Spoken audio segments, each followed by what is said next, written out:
About 6 months after I got married, something big happened that shook up my life. My husband suddenly told me I had to take care of his dad, who was now stuck in bed because of an accident. This was all new to me, and I found it really hard. Then, out of the blue, my husband said, "Let's go chill in Hawaii while you handle my dad." So, off my husband and his mom went to Hawaii, leaving me to take care of his dad.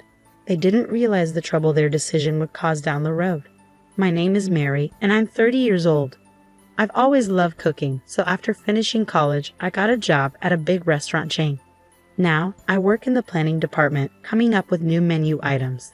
About 8 years into my job, I met Tom, who eventually became my husband. 2 years ago, I decided to go to my favorite Japanese pub alone. I sat at the counter, and next to me was Tom. We got talking and found out we were the same age. We hit it off and exchanged numbers. Tom started inviting me out to dinner often, and we began spending a lot of time together.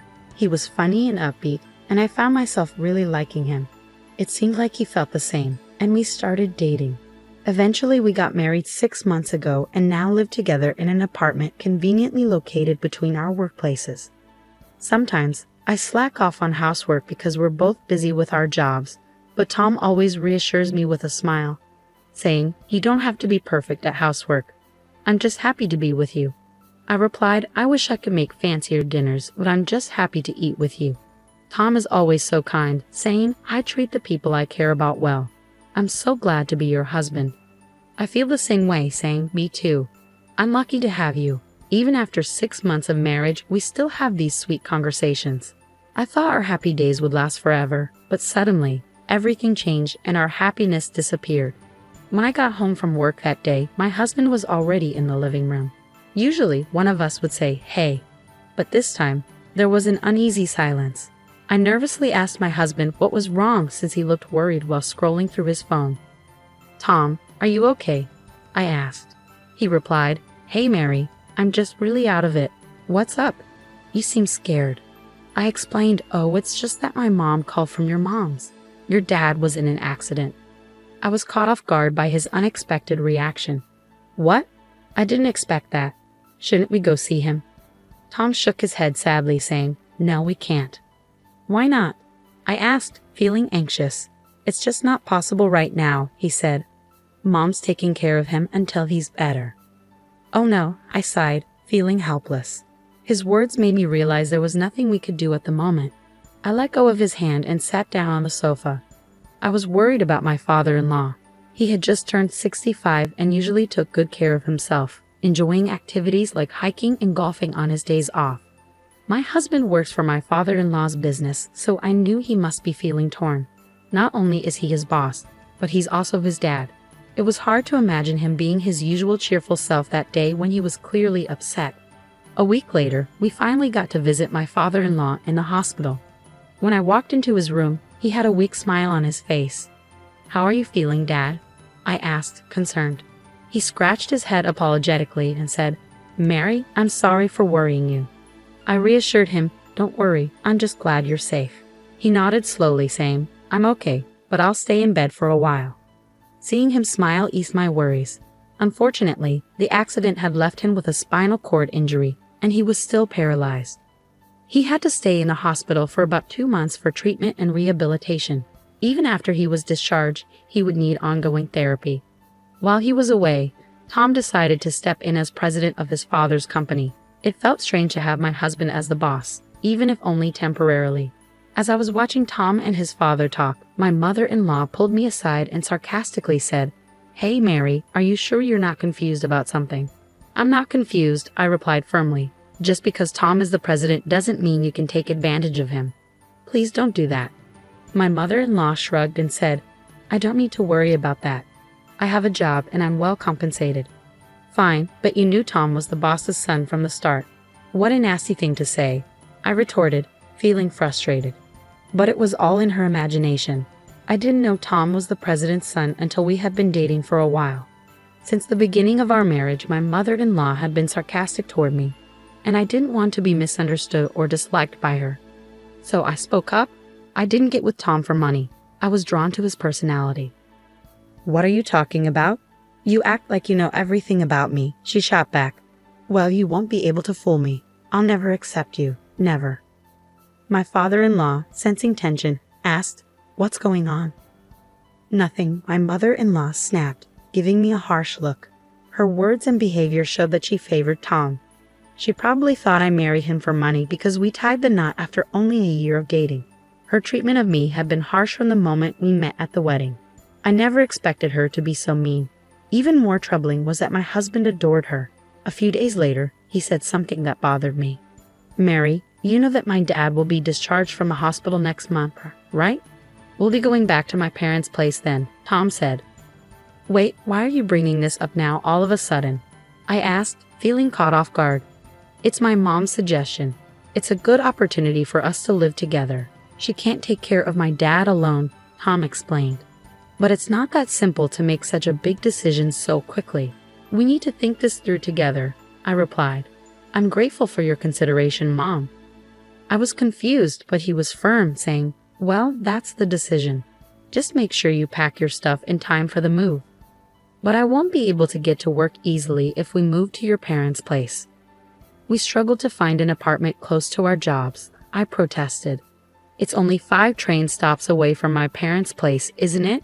You're lucky you can even sit on the train in the mornings," he replied. It seemed like my husband and mother-in-law had already made up their minds about living together. Despite my attempts to discuss avoiding it, they ignored me. My husband became even more devoted to my mother-in-law, and his treatment towards me got harsher. He started lecturing me every single day. "How's the packing going? I won't be able to take time off work on moving day, so you'll have to take care of everything. You'll be in charge of all the household chores and looking after my mom. Don't let her suffer," he'd say. Even before the move, I felt mentally overwhelmed by his comments. With the company being busy, I was already juggling work and preparing for the move. I was completely drained, both physically and mentally. 2 months later, the move was done, and my father-in-law came home from the hospital. I barely had time to catch my breath, but I started a new job as my father-in-law's caregiver. I woke up at 4 a.m. to make breakfast and do laundry simultaneously. Then I hurried to my father-in-law's room to give him a morning massage and help him change clothes. I had to finish breakfast before my husband and mother-in-law, and once they were done, I assisted my father-in-law with his meals. Finally, after everyone had eaten, I could head to work. Despite all my efforts with caregiving and housework, my mother-in-law was never satisfied. She always seemed to find a way to delay me from going to work in the mornings. "Mary, can you spare a minute?" she'd say. I'd apologize. "I really have to leave right now." "What's the problem now?" "Are you complaining about breakfast?" My mother-in-law's words hit me like a ton of bricks. "I'll talk to you about it when I get back. Now I'm leaving. Don't argue with me. Just stay put," she commanded. I felt a headache coming on as my mother-in-law continued to yell. My heart started racing, and I felt dizzy. Whenever my husband or mother-in-law started with their unreasonable demands, I would get heart palpitations and headaches. But arguing with them only made things worse. The quickest way to get through it was to stay quiet. Because of my mother-in-law's constant complaints, I was always running late for work. My coworkers started to notice, and they were worried because I had never been late before. 3 months had flown by since my father-in-law got out of the hospital, but I still felt like I was running on fumes. After a long day at work, I had to rush home and start cooking dinner, but even my efforts weren't enough to please my husband. "What's the matter, Mary? I come home tired, and you're serving fish? Are you serious?" he criticized. "I'm sorry. I had to step away to help my father-in-law, so I just made boiled fish," I explained. "You should make something that gives me energy. I'm not interested in boiled fish," he complained. As my husband started making himself some instant noodles, I fell silent, feeling defeated. My mother-in-law looked smug. Feeling down, I went to help my father-in-law get ready for the evening. He noticed my distress and asked, "Mary, you look a bit pale. Are you okay?" "I'm fine. Just a bit stressed with work," I replied. "Is that all?" "I've been hearing a lot of arguing between my wife and Tom lately," he said with concern. "It's my fault. I'm not very skilled at a lot of things," I admitted sadly. "I don't see it that way," I replied, forcing a smile and fibbing to my father-in-law. It was the only way I could keep myself going. The truth was, I had always wanted to leave, but what would happen to my father-in-law if I did? I couldn't just walk away from everything. As the end of the year approached, I had some days off from work, but I spent them cleaning the house.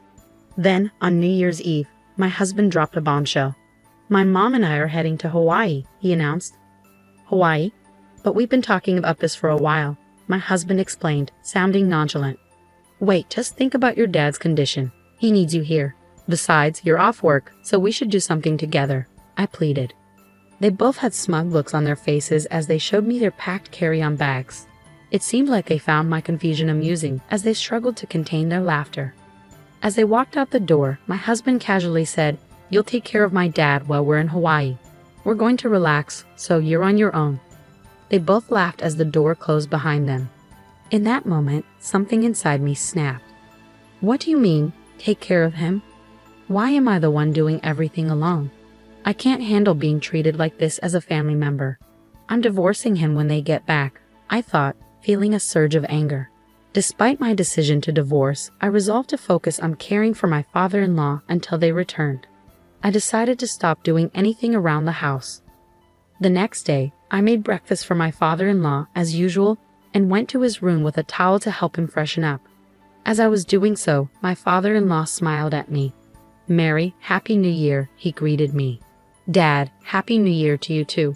What happened with Tom and my wife last night?" "They seem to be in some sort of trouble," I asked. "They went to Hawaii," he replied. "Hawaii? Really?"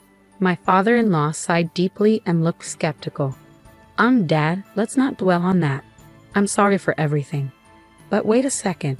What are your thoughts?" I apologized and then asked for his opinion. "I've actually been able to get out of bed on my own for a few days now." I was waiting for the right moment, but I never expected it to happen like this, my father-in-law explained with a smile, speaking slowly. It turned out that my father-in-law had noticed how unfairly I was being treated. I had asked my mother-in-law and husband to help me with errands, but they had ignored me. Additionally, the company's executive director had contacted my father-in-law, reporting that my husband, who was acting as president, was not following proper procedures and was abusing company funds for this trip. So my father-in-law contacted a company representative to monitor my husband's behavior. They discovered that my husband had been slacking off at work, which angered everyone. My father-in-law was supposed to take back his position as president after the new year, but instead he decided to fire my husband. Since the house was in my father-in-law's name, while they were away, we changed the locks and made plans to keep them out when they returned. As I went to the city office to pick up 2 divorce papers, a week passed. Suddenly, I heard banging on the front door and the intercom ringing repeatedly. It was my husband and mother-in-law just back from Hawaii trying to get in. I responded to them through the intercom. "Welcome back. How was your trip?" I asked politely. "Mary, open the door right now." "I can't open it," my husband demanded. "I can't do that. My father-in-law warned me not to let them in." "What? What are you talking about?" "Hey, did you enjoy your trip? You know that was company funds, right?" I asked, trying to keep my tone light.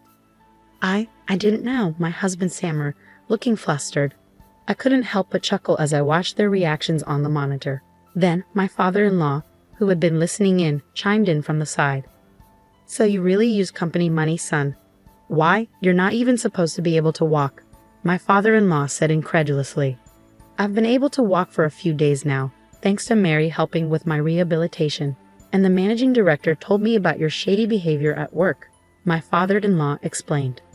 "Who's the managing director?" my husband asked, clearly caught off guard. "No, Dad, that's not true.